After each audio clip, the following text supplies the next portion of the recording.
আসসালামু আলাইকুম।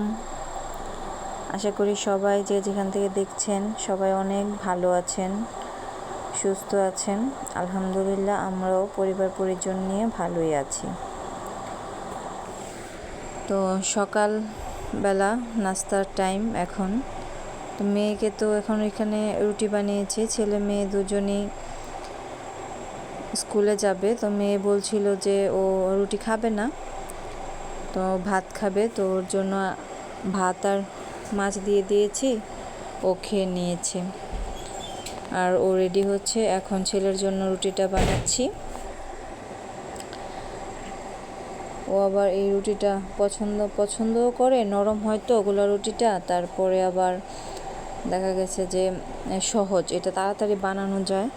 সকালে অনেক ব্যস্ত থাকি আর সকাল সকাল সব কিছু করতে হয়, এই জন্য এই রুটিটা ঝটপট হয়ে যায়। এটা দিয়ে নাস্তাটা বানালে আমারও কাজে একটু হেল্প হয়ে যায়। তো এটা করাটা খুবই সহজ। আমরা যারা গৃহিণী আছি আমরা জানি যে এই গোলা রুটিটা খুব তাড়াতাড়ি হয় আর খেতেও স্বাদে কোনো হেরফের হয় না, স্বাদে ওই রুটির মতোই মনে হয়, ভালো লাগে খুব খেতে আর নরম সফটও হয়। তো রুটি আর ডিম ভেজে দেব, ও খেয়ে নেবে।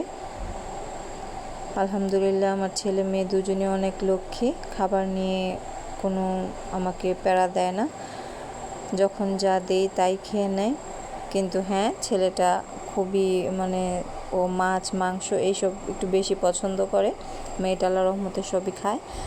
তো ও আবার একটু দেখা গেছে যে সবজিটা শুধু কম খায়, সবজিটা খেতে চায় না।